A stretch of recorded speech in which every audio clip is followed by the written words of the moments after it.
Salam sejahtera untuk kita semua. Pelajaran Sekolah Sabat dengan tema utama Istirahat dalam Kristus. Pelajaran ke-7, Istirahat, Hubungan dan Penyembuhan. Jumat 13 Agustus. Pendalaman.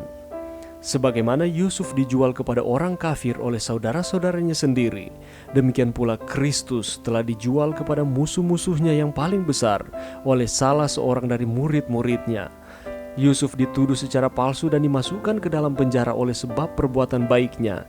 Demikian pula Kristus telah dinistah dan ditolak oleh sebab kehidupannya yang benar dan penuh penyangkalan diri itu merupakan satu templakan kepada dosa. Dan walaupun tidak pernah berbuat kesalahan, dia telah dihukum atas dasar kesaksian-kesaksian yang palsu.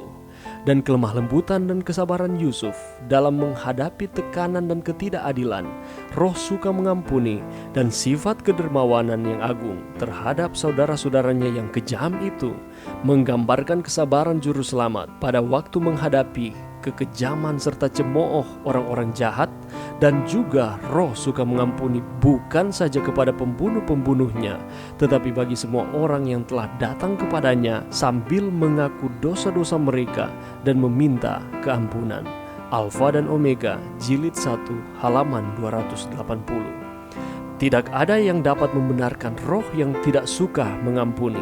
Orang yang tidak mengasihi orang lain menunjukkan bahwa dia sendiri bukan orang yang turut mengambil bagian dari karunia pengampunan Allah. Dalam pengampunan Allah, hati orang yang bersalah ditarik dekat ke hati yang besar dari kasih yang kekal. Pengasihan ilahi yang melimpah mengalir ke jiwa-jiwa orang lain. Kelembutan dan pengasihan yang telah ditunjukkan Kristus dalam hidupnya sendiri yang berharga itu akan terlihat dalam diri orang yang menjadi peserta karunia-Nya.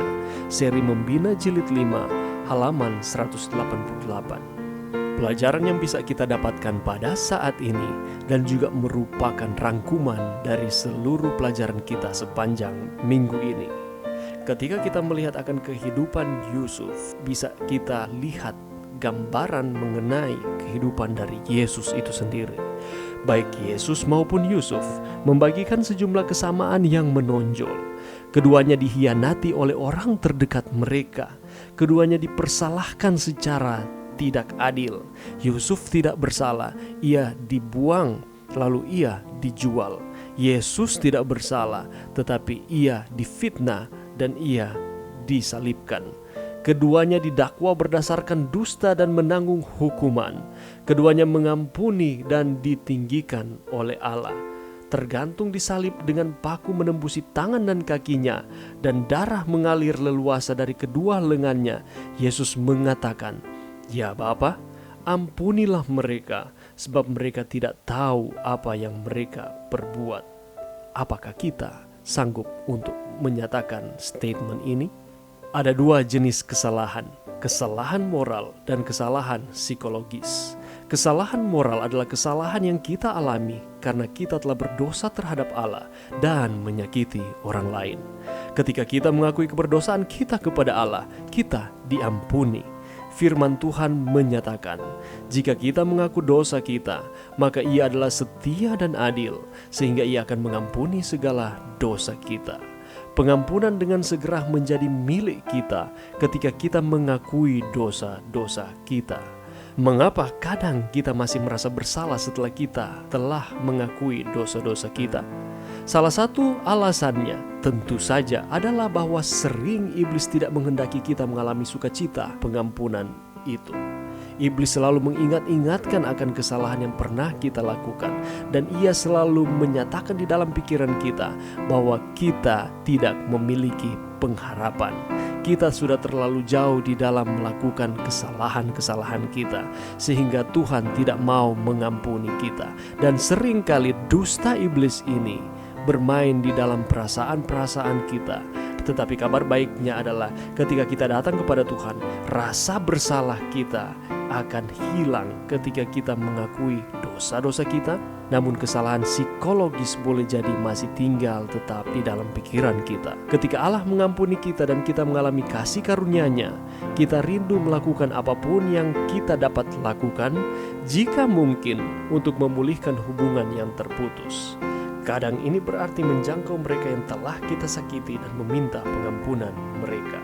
Boleh jadi dengan sebuah panggilan telepon, sepucuk surat, atau pesan elektronik tertulis agar percakapan dimulai. Adakah seseorang yang baru-baru ini kita telah lukai? Adakah satu hubungan yang retak yang perlu untuk kita perbaiki? Adakah seorang yang telah melukai kita untuk siapa kita perlu memberikan pengampunan? Jika kita telah menyinggung atau melukai seseorang, mengapa tidak memohon Allah untuk menolong kita mengetahui bagaimana untuk memperbaiki hubungan itu? Jika seseorang telah sangat melukai kita, mintalah Allah untuk memberikan kita kasih karunia untuk mengampuni orang itu. Entahkah kita perlu meminta pengampunan atau kita perlu untuk mengampuni, kita akan menemukan kasih karunia Allah yang cukup bagi kita apabila kita berjiwa besar mengampuni akan kesalahan orang lain. Atau apabila kita melakukan kesalahan, kita akan berjiwa besar untuk kita akui itu di hadapan Tuhan. Allah mengajarkan kepada kita untuk mengampuni, sama seperti dengan Ia telah mengampuni kita dari setiap kesalahan kita. Pengampunan memang sangat mudah untuk kita ucapkan, tetapi sulit untuk kita praktekkan. Tetapi dengan pertolongan Tuhan, Tuhan akan menyanggupkan kita bukan dengan usaha kita, tetapi oleh karena kasih Tuhan, kita akan dimampukan Tuhan mengampuni satu dengan yang lain. Mari berdoa. Terima kasih Tuhan atas firman-Mu pada saat ini dan sepanjang minggu ini. Terima kasih atas pengampunan yang Tuhan berikan di dalam kehidupan kami, yang akan memampukan kami mengampuni satu dengan yang lain. Terima kasih Tuhan, ini doa kami di dalam nama Yesus. Amin.